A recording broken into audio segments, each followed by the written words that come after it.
두 번 계시록을 읽을 때마다 저는 좀 깝깝해집니다. 왜냐? 여러분이 오늘 읽어보셨지만은 우리 8장을 읽는 가운데 내용이 쉽습니까? 어렵습니까? 왜 어려운가? 이것이 창세기에 나오는 족장들의 이야기나 다윗의 이야기나 다니엘의 이야기나 이런 이야기들처럼 인물 위주로 어떤 이야기가 기록이 되어졌다면 비교적 그래도 이해하기가 쉬울 텐데요. 저도 한 번도 겪어보지 않았고 여러분들도 한 번도 겪어보지 않았고 장차 다가올 미래의 일들에 대해서 묵시하고 있는 계시하고 있는 그런 내용이기 때문에 사실은 어려운 거예요. 그래서 저도 매일 새벽마다 일어나서 성경을 읽고 글을 적으려고 하니 다 이쯤 되면 계시록도 앞에 1, 2, 3장까지는 적을 만한 것이 있는데 이 8장 이후로 또 4장 이후로 엄격하게 말하면 4장 이후로는 별로 적을 만한 이 내용이 제가 딱 기억할 만한 저도 목사지만은 기억이 많이 남지가 않고 있는 거예요. 왜냐하면 계시록이 어렵다 보니까 저도 많이 이렇게 들여다보지 않게 되는 겁니다. 그래서 과거에서부터 지금까지 계시록은 참 쉽게 접근하기가 쉽게 접근을 잘 못하는 책이에요. 그래서 저 역시 워낙 이 비밀에 붙여진 내용이 많기 때문에 그 비밀에 붙여진 내용이 많은 요한 계시록이기 때문에 과거에서부터 이 계시록을 해석을 함에 있어 가지고 자의로 임의대로 해석하여 그렇게 거릇된 종말론을 내세워 가지고 살아왔던 주장했던 분들이 굉장히 많았습니다. 얼마나 그런 분들이 거릇된 종말론들을 이렇게 종말론을 주장하는 분들이 굉장히 많이 나왔죠. 물론 지금도 계속 나오고 있습니다. 조만간 닥칠 조만간 일어날 종말이니 전 재산을 전부 다 팔아가지고 교주에게 갖다 주라. 그런 이야기를 하는 거죠. 자, 그래서 또 그런 내용이 있는가 하면 성경에 나오는 그대로 예수님의 재림을 엄청 강조하고 이야기하다가 어느 날 돌변해가지고 무슨 이야기하느냐. 내가 재림 예수다. 그렇게 이야기. 우리나라만 해도요. 재림 예수가 몇 명이나 되는지 모릅니다. 전부 어떻게 해요? 자기가 예수라는 거예요. 자기가 재림한 예수다. 그렇게 이야기합니다. 그래서 재림에 대한 이야기를 하다가 계시록의 재림에 대한 이야기를 하고 있거든요. 마태복음 24장의 재림에 대한 이야기를 하고 있거든요. 재림에 대한 이야기를 하다가 어느 날 갑자기 그냥 내가 돌변해가지고 내가 예수다. 여러분, 그런데 나는 안 당할 것 같지요. 그래가지고 당한 사람들이 얼마나 많은지 모릅니다. 이처럼 성경을요, 자의적인 해석을 내건 사람들의 공통적인 특징이 있는데 그 특징이 뭐냐면요. 계시록은 제일 마지막 장이 22장인데 22장 끝부분에 가면요. 아멘 주 예수여 어서 오시옵소서 이거 바로 앞에 이 예언의 말씀을 더하는 자는 또 이 예언의 말씀을 제하는 자는 이렇게 말씀을 하고 있는 것입니다. 그러니까 22장 18절 말씀에 이런 말씀이 있죠. 내가 이 두루마리 예언의 말씀을 듣는 모든 사람에게 증언하노니 만일 누구든지 이것들 외에 더하면 하나님의 두루마리에 기록된 재앙이 그 사람에게 임한다. 그렇게 이야기하고 있습니다. 그리고 또 그 다음 절 19절에 보면요. 이 예언의 말씀에서 제해버리면 어떻게 되냐. 생명나무에서 네 이름을 제해버리겠다. 그리고 또 하나 더 추가되는 게 뭐냐면요. 거룩한 성에 참여할 수 있는 것을 제해버리겠다. 그러니까 하나님의 말씀에 더하거나 감하지 말라. 그러니까 이게 성경을 자의적으로 해석하는 사람들, 이런 사람들은요, 공통적인 특징이 바로 22장 18절 19절은 가르치지 않는다는 거죠. 그래서 우리 이 계시록 마지막 장에 이제 제가 내일 또 읽을 터인데 이 마지막 장에 기록된 이 두 구절 속에 계시의 이 말씀은 뭐냐? 하나님의 말씀에 더하거나 감해서도 절대 안 된다 이야기를 하고 있는 거죠. 그러면 네 이름이 생명나무에서 거룩한 성에 참여하는 거 제해버리겠다. 성경에 기록된 재앙이 너에게 그 사람에게 더하는 사람에게 임하겠다. 어마무시한 그런 말씀들 아닙니까? 그래서 여러분 우리가 성경을 자의적으로 해석하면 안 되고 성경은 오늘도 우리는 성령의 감동을 통해서 하나님이 말씀에 뜻하는 바가 무엇입니까? 그렇게 우리가 간구해야 되는 것입니다. 그래서 성경을 자의적으로 해석하는 사람일수록 이단일수록 마지막 계시록 22장을 닫으면서 마지막 끝에 하는 말 가운데 이 예언의 말씀을 가감하지 말라는 이런 말씀은 안 가르친다는 겁니다. 이단의 특징은 뭐냐면요.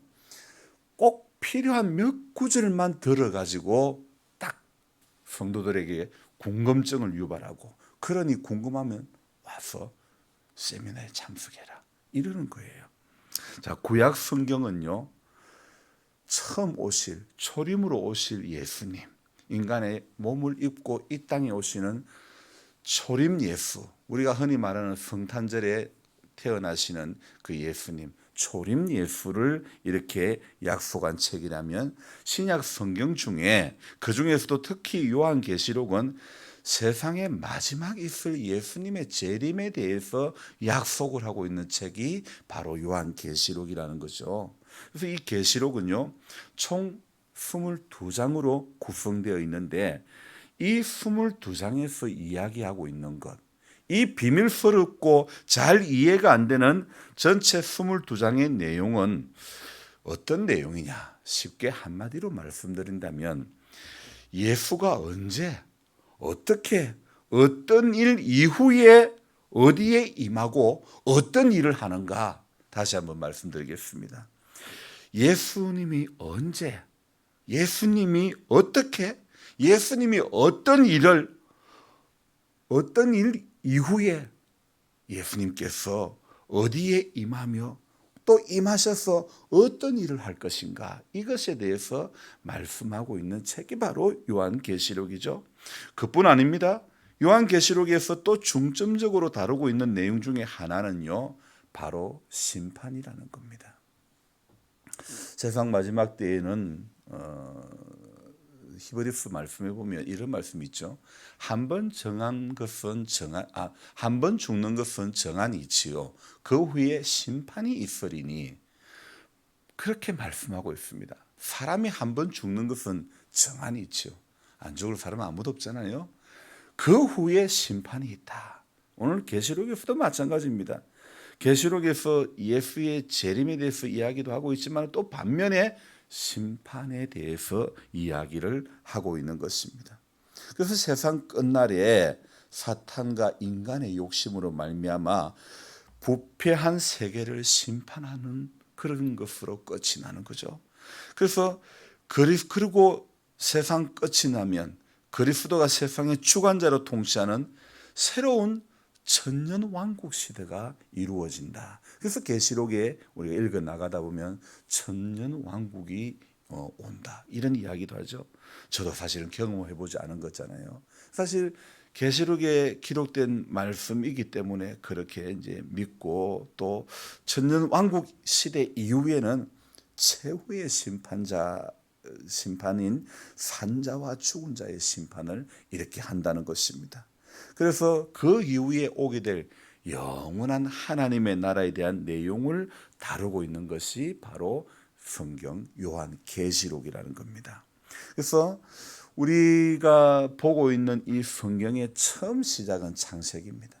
창세기 1장 1장이 천지 창조에 대한 이야기라 그러면 계시록은요 어떤 이야기냐? 새 하늘과 새 땅 이야기라는 겁니다. 그래서 시작과 끝이 천지 창조를 이야기하고 있고 끝은 새 하늘과 새 땅, 그렇게 이야기를 하고 있는 것이죠. 그러니까 계시록은요, 기독교인들에게 이 계시록을 통해서 우리 하나님께서 전하고자 하는 최종 메시지가 무엇이냐, 그 메시지가 무엇이냐, 오늘 우리는 알아야 되는 겁니다. 계시록을 통해서 최종적으로 주시고자 하는 하나님의 메시지의 최종적인 그 메시지 핵심이 뭐냐? 예수님이 내 곧 가겠다, 이 이야기라는 겁니다. 결국 예수님이 내 곧 가겠다. 계시록 마지막에 아멘 주 예수여 어서 오시옵소서, 이렇게 주님을 소망하는, 우리가 오늘도 불렀던 찬송, 우리 주님 다시 오실 길을 만들자, 마라나다 주 예수여 어서 오시옵소서. 우리는 지금 이 곡을 불러도 그만큼 실감이 안 나지만은 초대교회 그 당시에 아마 이 곡이 작곡이 되었다면 초대교회 성도들은 막 이 곡을 하루 24시간 불렀을 것 같아요. 왜요? 그만큼 같이 신앙생활하던 사람이 죽고 나자빠지는데, 핍박과 환난을 받으면서 죽어져 가는데 아마 이 찬송이 저절로 나오지 않겠습니까? 이 이야기를 당해본 사람은 알지만 당해보지 않은 사람은 모르는 거예요. 그제 하은이가 카톡을 길게 보냈는데 내용이 뭐냐면, 정말 친하게 공부했던 친구가 퇴학을 당했다는 겁니다. 정말 열심히 공부했는데 퇴학을 당했다는 겁니다. 왜 그러느냐? 몇 번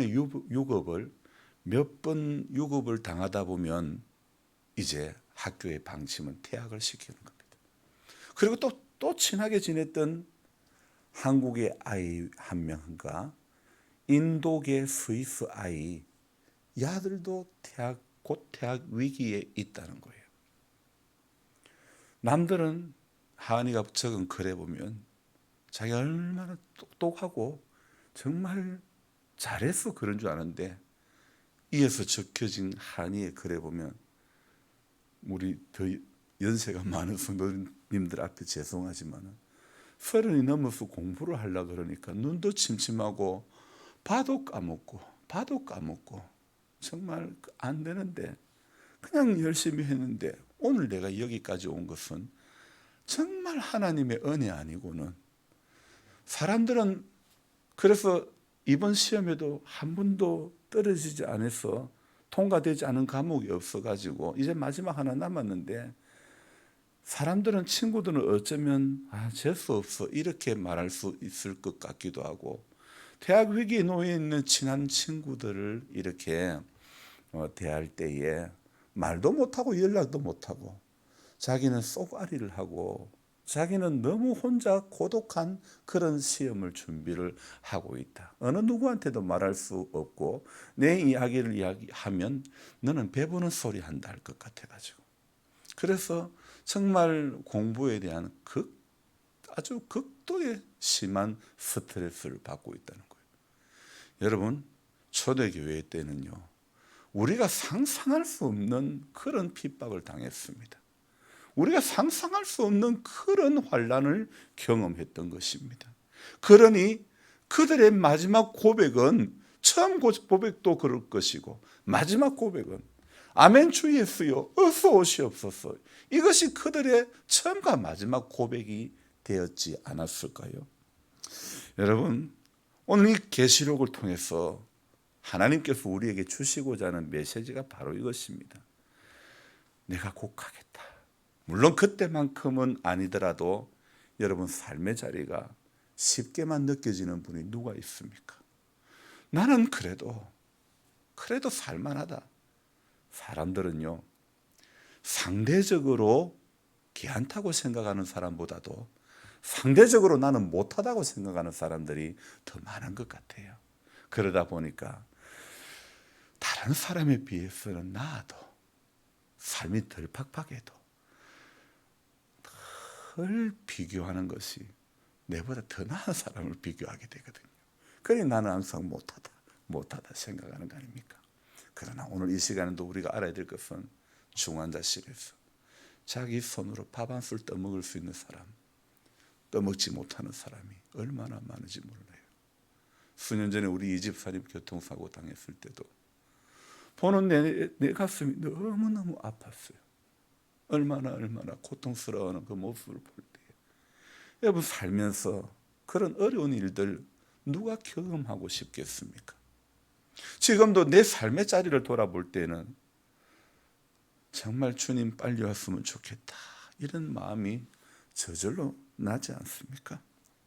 그러나 우리는 오늘도 감사해야 될 것은 주님은 내가 곧 가시겠다, 내가 곧 가겠다, 내가 다시 오리라 하신 약속대로 주님은 곧 오시겠다는 겁니다. 그래서 교인들에게 전하는 최종적 메시지가 내가 심판주이신 그분이 내가 곧 가겠다, 이 말씀하시는 거죠. 아멘. 주 예수여 어서 오시옵소서. 계시록 마지막을 장식하는 구절이 주 예수의 은총이 모든 자에게 있을지어다, 그렇게 마지막 끝맺음을 하고 있습니다. 여러분, 계시록을 통해서 계시록 마지막 정리하면서 주 예수의 은혜가, 주 예수의 은총이 모든 사람에게 있을지어다. 우리 축도할 때도 그러잖아요. 목회자가 축도할 때 정말 성부와 성자와 성령의 이름으로 그렇게 성부를 이야기하고 성자 예수 하나님을 이야기하고 성령님을 이야기하면서 우리 무리 가운데 함께 영원히 함께 있기를 축원합니다. 그러지 않습니까? 아멘. 주 예수여 오시옵소서. 예수님의 은총이 모든 분에게 있기를 빕니다. 이 요한의 마지막 말과 전 세계에 퍼진 기독교들에게, 기독교인들에게 남기는 마지막 축복의 메시지로 성경이 마무리되고 있죠. 성경 마태복음 24장에서도 예수님의 재림을 이야기하고 있고, 그 재림이 일어날 때쯤에 일어날 징조에 대해서 담겨 있는데, 이 재림이라는 단어 때문에 사실은 수많은 이단들이 재림 예수가 등장했죠. 그래서 계시록을 모티브로 해서, 계시록을 주제로 해서 만들어진 영화들이 또한 얼마나 많은지 모릅니다. 기독교인들에게 탁 먹힐 만한 그런 좋은 소재를 가지고 그렇게 만든 영화들도 얼마나 많은지 모릅니다. 특별히 이 요한계시록을 보면요, 몇몇의 특별한 숫자를 이야기하고 있는 부분들이 많이 있는데요. 그래서 계시록을 보면 7이라는 숫자가 참 많이 등장합니다. 그래서 계시록 시작하는 1장부터 7교회, 그래서 2장 3장에는 소아시아 7교회에 대해서 쭉 이야기하고 있고, 그리고 오늘 8장에서는 7봉인과 또 나팔 재앙에 대해서 이야기를 하고 있는 것입니다. 그러니까 지난 토요일에 제가 계시록 1장 마지막 20절에 7비밀에 대해서 이야기를 했다고 말씀을 드렸잖아요. 7비밀과 같이 7교회로 시작해서 7째 봉인, 7대접, 7인, 하여튼 7과 관련된 그런 이야기들이 굉장히 많이 나옵니다. 성경에서 말하는 7은 완전 숫자를 이야기하고 있죠. 오늘 우리가 이해가 잘 안 되는 이 계시록을 통해서 알아야 할 것, 배워야 할 것, 이것이 있는데, 그것은 마지막 날에 임할 재앙을 보면서 우리가 이 땅에 사는 동안에 온전히 하나님을 믿고 섬기고 그렇게 사는 것을 배워야 된다는 겁니다. 마지막에 임할 이 환난, 핍박, 어떤 이런 이 마지막 날에 임할 재앙들을 계시록을 통해서 보면서 이 땅에 사는 동안에 주님을 온전히 잘 믿고 주님을 어떻게 섬기는가, 어떻게 믿는가, 이것을 배우라고 계시록을 우리에게 주신 것입니다. 계시록 5장에서 하나님의 오른손에 있는 7으로 봉안책이 나오는데, 그 봉안책의 7인 중에서 오늘 이 8장에서는 7째 인을 떼시는 그 이야기가 나오는 겁니다. 일곱째 인을 떼시는 분은 바로 우리 예수님입니다. 그래서 6장에서부터 하나씩 떼는 겁니다. 그래서 일곱 인을 다 이렇게 떼나가는 이야기. 사실 이 8장의 내용은 우리 계시록은 상징적으로 이렇게 적혀진 그런 내용들이 많기 때문에 우리의 일반 상식적으로는 이해하기 힘든 그런 내용들이 대부분입니다. 그러나 핵심은 하나님의 일곱 천사가 일곱 나팔을 불 때 그때마다 화가 임한다는 것, 재앙이 닥친다는 것. 여기에서 또 함정이 있습니다. 수많은 이단들이요. 그래서 이 재앙을 피하려면 이 이해가 안 되는 말씀을 이해를 해야 된다면서 이 재앙에 대해서 이 이해가 안 되는 이 기록된 계시록에 기록된 비유의 참뜻을 알고 싶으면 와서 배우라는 거예요. 그래서 비유풀이를 가르치는 겁니다. 그래서 사람들이요, 궁금증에 붙들린 성도들이 하나같이 비유풀이를 찾아서 얼마나 많은 사람들이 거기에 빠지는지 모릅니다. 여러분, 제목이 그럴싸하지 않습니까? 비유풀이. 원래 사기도요, 인물이 그럴싸한 사람이 치는 거예요. 그렇잖아요. 얼굴 딱 봐서 저 사람 어디 봐도 사기칠 것 같지 않는 사람들이 하는 게 뭐라고요? 사기라니까요. 외모로 볼 때 절대 그렇지 않을 것 같은 사람, 그런 사람이 그런 짓을 하는 거예요. 그렇게 해서 제목도 그럴싸한 제목에 붙들리고 그럴싸한 비유에 붙들리고 그러면 전부 100% 미혹을 당하는 것입니다. 그래서 오늘 저는 이 비밀스러운 계시록 8장을 보면서 말씀드리고 싶은 것, 결론을 내리고 싶은 것이 무엇이냐면 안목의 정욕에 끌리지 말자. 그럴싸한 것에 끌리지 말자. 그럴싸한 말에 끌리지 말자. 저는 그렇게 말씀드리고 싶습니다.